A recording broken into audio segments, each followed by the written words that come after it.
Hello guys, welcome back to my channel. Myself Supriya Kashyap. तो मैंने इसके पहले बनाया था कि अभी तक मैं क्या क्या सोचती हूँ, क्या क्या थॉट प्रोसेस रहे हैं। और मैंने आपको लास्ट में बताया भी था कि मुझे बीएमएस अच्छा लग रहा है। क्यों अच्छा लग रहा है? क्योंकि जब मैंने ज्वाइन किया था यहाँ पे तो मुझे था कि एमबीबीएस चाहिए था और मैंने बीएमएस ले लिया था। तो फिर जब मैं यहाँ आई तो मुझे पता चला कि जैसे कि एमबीबीएस में एनाटमी लेते हैं, फिजियोलॉजी लेते हैं, और जितने भी सब्जेक्ट्स हैं फर्स्ट ईयर के, जो मॉडर्न के वहाँ सब्जेक्ट्स हैं, सेम सब्जेक्ट्स भी हमें यहाँ पढ़ाए जाते थे। बस डिफरेंस इतना था कि उनके जो मॉडर्न्स बुक होते हैं उसके साथ साथ हम आयुर्वेदा है ऑफकोर्स, तो हम आयुर्वेदा पर्सपेक्टिव से संहिताएँ भी पढ़ने लगे और संस्कृत भी पढ़ते थे। तो जैसे कि एमबीबीएस में एनाटमी में हमें डाइसेक्शन सिखाई जाती है, तो कैसे कैसे ह्यूमन की डाइसेक्शन करते हैं, ये सारी चीज़ें हमें भी सिखाई जाती थी। हम भी ह्यूमन बॉडी पे डाइसेक्शन करना, ये सब चीज़ें सीखते थे। कैसे कैसे फिजियोलॉजी में जो भी चीज़ कराई जाती है एमबीबीएस में, सेम चीज़ हम भी यहाँ पे करते थे।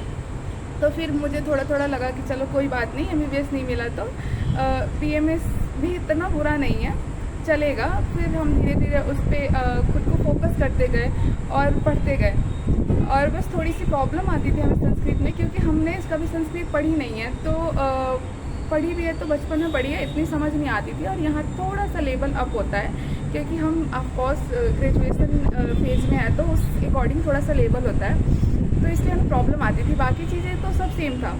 और ये भी था कि मुझे जब मैं यहाँ पे आई थी तो हमारा इंडक्शन होता है 15 डेज़ का। तो उसमें जो भी हमारे टीचर्स आते थे तो वो हमें बताते थे कि कितनी सारी जो क्रोनिक डिजीज़ है या लाइफ स्टाइल डिजीज़ है वो मॉडर्न में ट्रीट नहीं हो पा रही थी। और वो सारी चीज़ें आयुर्वेदा बहुत ईजीली ट्रीट कर रहा था। तो ये सब चीज़ें हमें देख के बहुत अच्छा लगता था, क्योंकि बीइंग ए डॉक्टर हम क्या सोचते हैं, हमारा क्या मोटिव है, पेशेंट को ट्रीट करना। अर्निंग तो है ही, लेकिन हमारा मेन मोटिव होता है पेशेंट को ट्रीट करना। तो इसी को लेके कि ठीक है, हमें बहुत सरप्राइज लगता था कि हम एमबीबीएस करना चाह रहे थे और वो मिला नहीं, आयुर्वेदा में आए। लेकिन इतनी सारी चीज़ें सुनी कि बहुत सारी क्रोनिक डिजीज़ है जो कि बहुत इजीली आयुर्वेदा में ट्रीट हो है। जैसे कि सर हमें बताते थे कि अभी तो हमें पता है, लेकिन जब हम नए आए थे तो उस टाइम हमें सर बता रहे थे कि स्पाइन से रिलेटेड प्रॉब्लम्स थी किसी पेशेंट को, वो बहुत इजीली ट्रीट कर पाए थे, क्योंकि वो बहुत क्रोनिक हो चुकी थी और मॉडर्न में सर्जरी होने के बावजूद भी वो ट्रीट नहीं हो पाया था।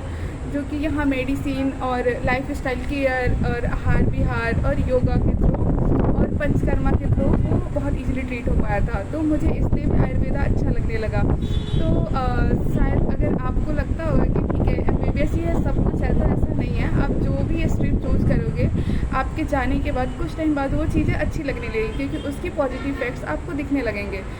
सबके कुछ पॉजिटिव और निगेटिव फैक्ट्स होते हैं। क्योंकि आप सभी को एमबीबीएस इसलिए अच्छा लगता है क्योंकि सोसाइटी में ऐसा ही थीम बना दिया गया है कि एमबीबीएस सब कुछ है। तो ऐसा नहीं है। हाँ, ये हो सकता है कि आप कार्डियोलॉजिस्ट या ऐसा बनना चाह रहे हो, वो थोड़ी सी हमारे आयुर्वेदा में स्कोप नहीं है कि आप स्पेशलिस्ट कार्डियो के डॉक्टर बन सको। तो ये कुछ